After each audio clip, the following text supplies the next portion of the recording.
Okay. Good evening. It is Thursday, July 17th. As you are watching the Convergence Report, I am Mike Thomas. We are live streamed by Knockstrom Digital Media for XE's TV right here of the downtown Windsor Business Accelerator at 720 Olette. And again, we always say we are the best live internet shows in Windsor, Essex, the best local programming you're going to see. Tonight, my guest is Omar Nizam. He's the owner of One Dream Media. And we're going to talk about, like he just recently did, the Candlelight Vigil in regards to the war between Israel and Palestine. So we're going to talk about that a little bit. But as we're going to continue on, we just want to remind all our viewers, like live is good. So please watch us live. We love it to be live, and we're ready for it.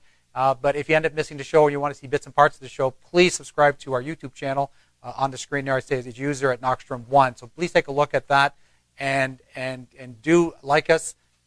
Do like us also on Facebook. You can like Knockstrom Digital Media, or go to my personal Facebook, which is Mike Thomas, as we try to keep everybody up to date using, again, the social media side of it to keep all our viewers in tune to watching all the great shows on Knockstrom Digital Media on XE's TV, including Betty on the Go with Betty Goodell, and currently we got Jock Talk with Brett Hedges, and of course Beyond Incredible right now with Shay Rochelle. So tune into all those shows. And again, if you need a repeat, you need some clips, don't forget to go to our YouTube channel.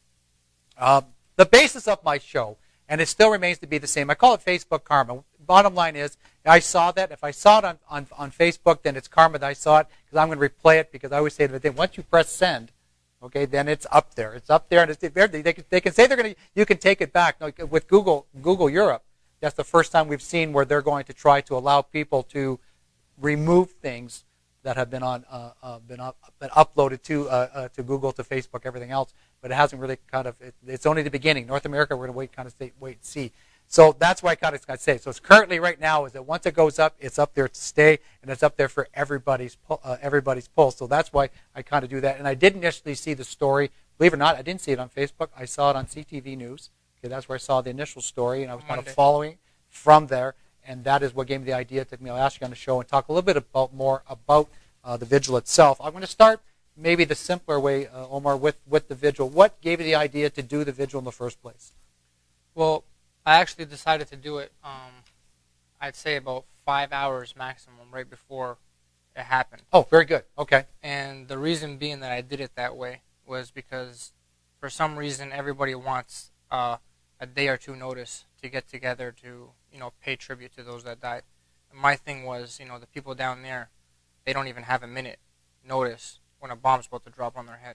Exactly. So for us to have, the freedom of walking out of our house without having to worry about that, for you not to be able to sacrifice an hour or two of your time to go pay tribute to those people, then, in my eyes, there's something wrong there. Okay, and I'll bring it back to social media for a second. So is that how you tried to drive it? Like you tried to get the message out that way? Was that the quickest way? Or? Because originally I had an event for Monday where we protested on Olette in front of Brian Massey's office. Okay, yeah, I did see that one after, because I was kind of looking at both events. Yeah. So that was a few days in the works, So that gave people time to come out, and I did it at 3 o'clock, which is during work hours. And, people took off. People were calling me, telling me, is this for sure? Because if it's for sure, we're going to take off work, etc. I had all kinds of calls about ensuring that it's actually going to happen so people don't miss work for nothing. Exactly, of course. So when I did this one, I kept in the same event. I just changed the time and the date and the place, the location. And I gave people about a 5-hour notice. I actually went out and bought 200 candles myself. Okay, so that if people didn't have time to go get candles, they can come and there's a candle for them. You know what I mean? And I was expecting to get at least a couple hundred people out there, being it was at 10:30, and the Muslims right now were fasting, so we break our fast around 9:30. Okay. You know what I mean? So it gave them time to eat, get ready, and come downtown. Downtown, the furthest place in Windsor is 15 minutes. So, you can't. It's a good central point, easy to to pull everybody in from different directions. Yeah, basically. And I just wanted to test, my people in Windsor to see how fast they would react to, a gathering for, those people that have been murdered in Palestine. Okay. And how was the reaction? How many people did you get out? I think it was approximately 60 people. About 60? Okay, and that's still good. That's not bad at all. Like That's again, not bad. I've done. I've been involved in a number. I shouldn't say, my past demonstrations, rallies over the years, and it's difficult. It's difficult. People just it's not that they're not paying attention. It's just that sometimes their life becomes busier than themselves. So to get 60 people is pretty good. I understand people have families and commitments and whatnot. But one of my main things that I was telling people is come out and bring your kids because kids are dying. Let the kids come out and see what we're doing, what we're talking about, so they see, so they're more, privileged to live in Canada. You know what I mean? Like it's a privilege for us to live in Canada because most of us ran away from wars. Like my family ran away from Lebanon civil war to Jordan, where they lived as refugees there for about 12 years before before we all ended up over here. Okay. You know what I mean? So the majority. So you try to get people not to forget, to remember kind of their history and their past, and just embrace that, and just for the others. Recognize that we live here in a peaceful country and we have the freedom to basically do what we want. Canceling plans to go pay tribute to those that died to me isn't a big deal. I mean, like I have work, but it took me several days to plan a protest, first of all, and then it took me about 5 hours. It was after work to plan a candlelight gathering. You know what I mean? But No, let me ask a question. Did you have to go through the whole city hall permit thing, or was it fairly wide, open to do that kind of thing? To be honest with you, I didn't go through for a permit. I was told multiple times permit. Regarding Monday, I didn't feel like we were going to break any laws or block any traffic or go on the streets for me to get a permit. I figured you were just in Charles Clark Square. Oh, we had talked to on Monday it was on Olette. For that one there you didn't get a permit. Okay. On Monday I did not get a permit. On Monday because we lined up in front of Brian Massey's office. He's a member of Parliament. I don't know why I would need a permit to line up people on Olette Street to go into the office and hand in the letter. Okay. And regardless of the fact, I had told the people that kept telling me permit. If they want to find somebody, they can find me, okay? Because if Israel can go kill children without a permit, then I think as a Canadian I have the right to protest peacefully on any street I want in Windsor or Canada. Okay. You know what I mean? I feel like that is my right as a Canadian to do because, and I'm not Palestinian, I'm Lebanese. Yeah. But as a Canadian citizen, I can't stand by while people are dying are falling victim to war crimes, and that's what's happening. Was there, okay, here's my question then, because again, I've done it before. So was there a police presence around, or was there maybe one There was actually one police cruiser that pulled up. They asked for who the organizer was. Okay. I came and I spoke to them. They just basically told me that, if they knew, they would have at least had a cruiser in front of the cars. What happened was we started on the ground, and some of the younger, the teens, that have their cars, they all got, the World Cup just ended and everyone's all, whatever. So they got in their cars and they were driving back and forth while we were on both sides on the sidewalk, not breaking any laws. But the cars, they went back and forth. So they just told me, we could have at least escorted them back and forth. I'm like, these kids, they got in the car by themselves and they decided to do that. Okay. And I felt, the World Cup just ended and you guys weren't following everybody else around. So, this is actually for something meaningful. You know what I mean? The World Absolutely. Cup, Okay. the World Cup we're going to see every 4 years. The people that are dying, once they die, they're dead. That's true. Absolutely. You know what I mean? Yeah, absolutely. So what was and we talked about this very, very briefly. So with Brian Massey's office, and I know the goal was to get a letter signed, or to be aware of that letter? No, the goal is to, let him, let the people get the letter to somebody that matters. Okay. A lot of times people, when they want to go protest, and we end up down at City Hall and protesting at City Hall. Bottom line is City Hall has nothing to do with foreign affairs, which is what stopped me from taking everybody to City Hall. Okay. No. You have to have a good plan. I figured if we were going to do something, we were going to do something right. We're going to line up in front of Brian Massey's office, and one by one, I was going to let everybody in. There was 2 templates for letters that went to Brian Massey. Okay. Okay, and I let everybody in one by one, single file. Everybody cooperated. We handed in a letter. We just let him know that there is a big number of people, and most of them who voted for him, aren't satisfied with what's going on. Okay. No, that's a good plan also. Okay, no, I like that. Very good. So tell me a little bit about, as I've kind of doing a follow here, a little bit about, where we'll talk about the incidents, with the bombing in a minute, but the conditions, what are they facing on the Gaza Strip there? What are the people facing? The Gaza Strip have been under siege since November 2007. Okay, so it's been continuous, but I guess it pops up in the news and goes away. right? No, well, it depends what news you're watching. You know what I Okay. mean? And it depends how much you care about people and humans across the world. If you care about humans, you're going to know, and you would know from 2007, that those people have been blocked from getting the proper necessities of life for them to live and lead a normal life. You know what I mean? Their water's not the cleanest. Their electricity is not always there.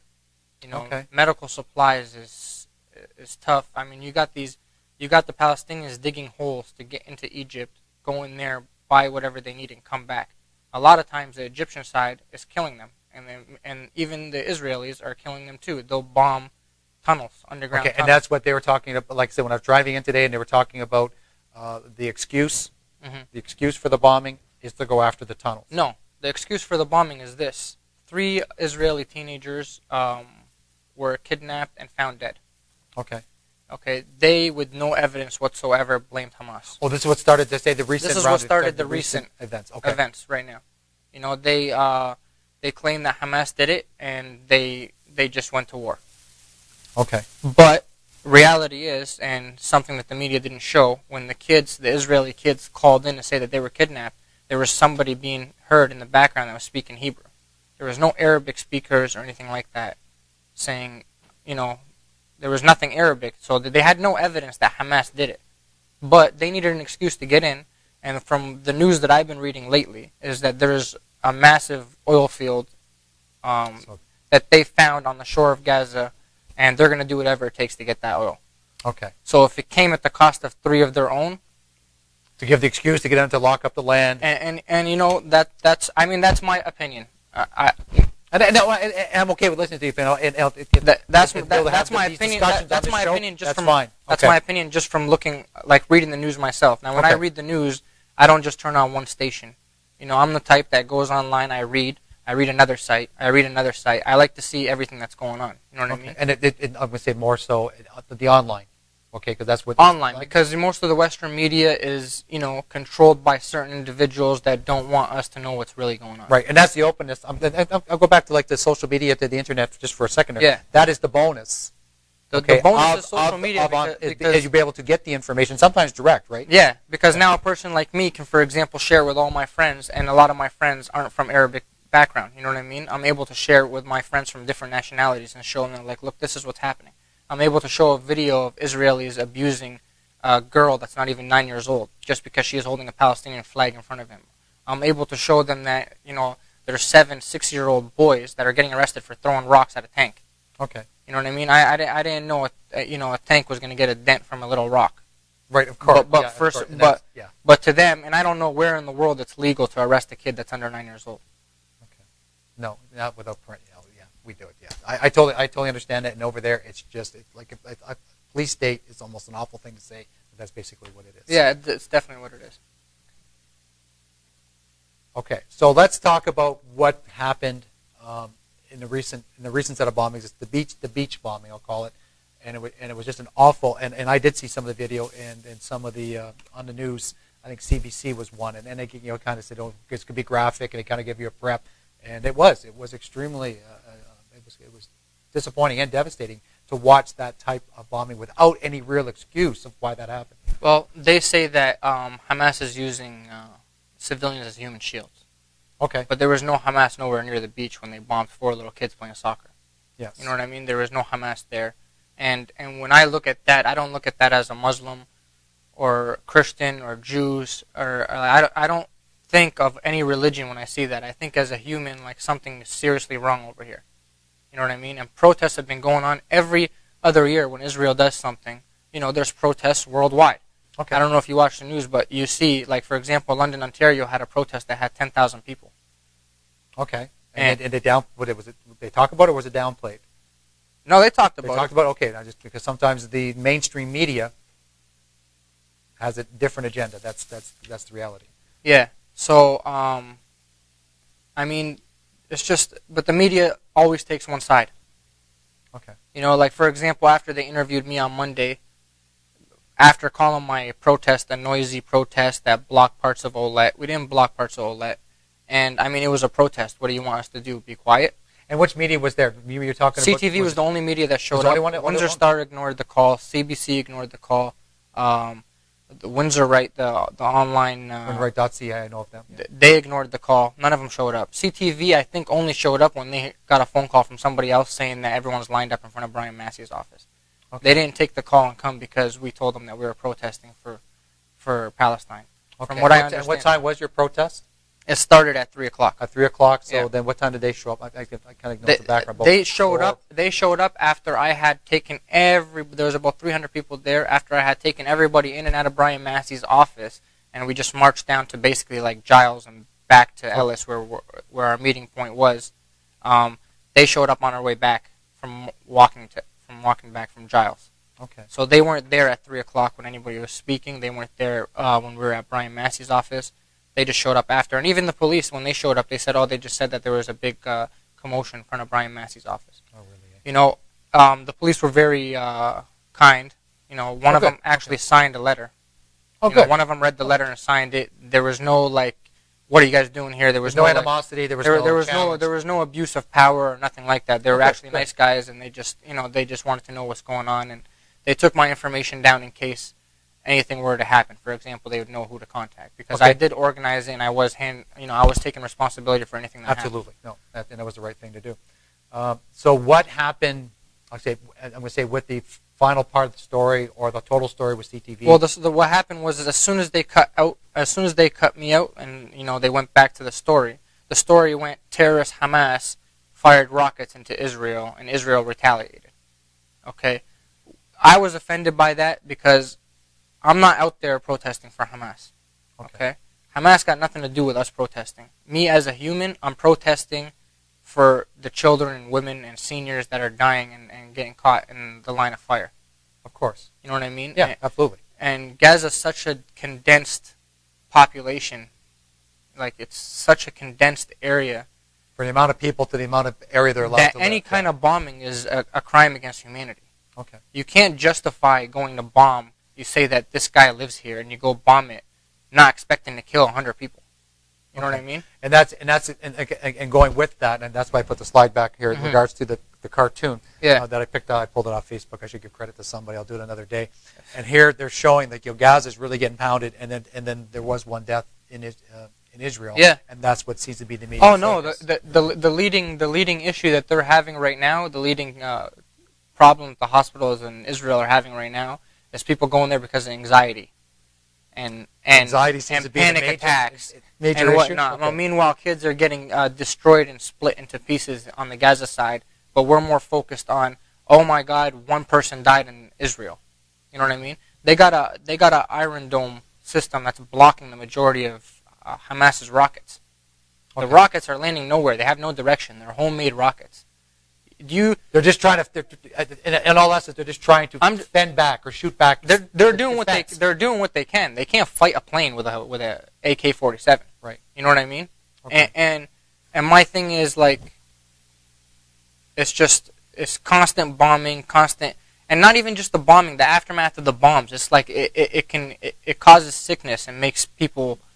It could cause cancer. It could cause all kinds of illnesses that keep going on. And then after that, traditional warfare, the warheads, then it's much more advanced nowadays. And then the war stops, right? The war stops. They're still suffering from the smoke and the pollution and all that stuff that the war left behind.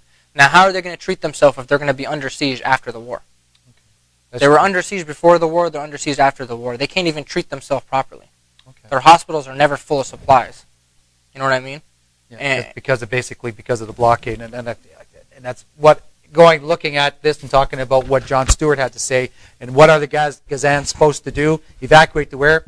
And if they'll use the language, have you seen Gaza? Israel blocked this border. Egypt blocked the other border. What are they supposed to do? Swim for it. Okay, if you got to look at. And they can't. There's nowhere you can swim. The water ain't it's not the cleanest water in the first place from all the stuff that's happening down there.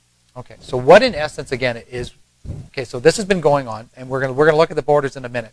This has been going on. So where is it just the automatic support for Israel?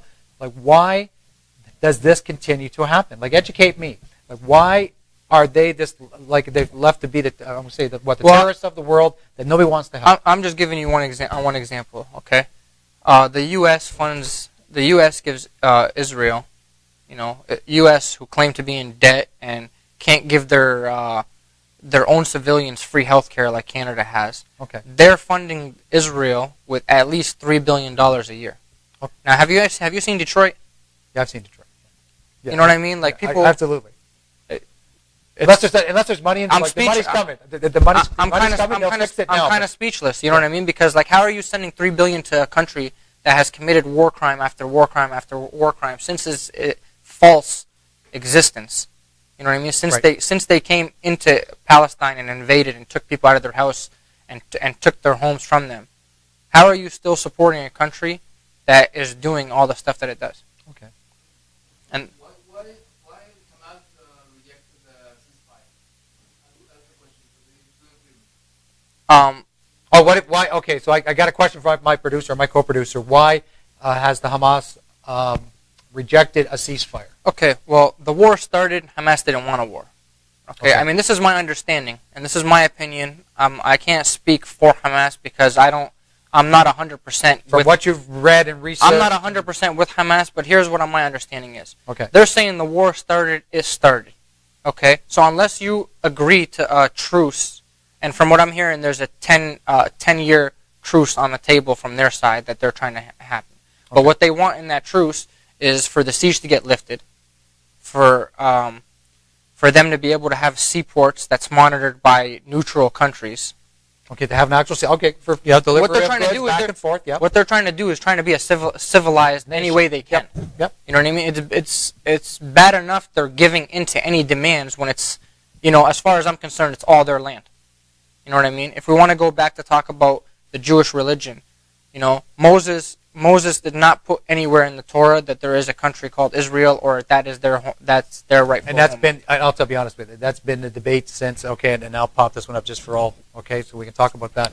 And that's where it all began, really. Yeah. Coming from World War II, coming from finding a spot, coming from what would be the initial atrocities from the German, from Hitler.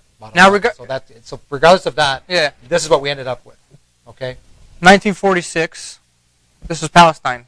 During this time, the Jews, the Christians, and the Muslims lived peacefully next door to each other.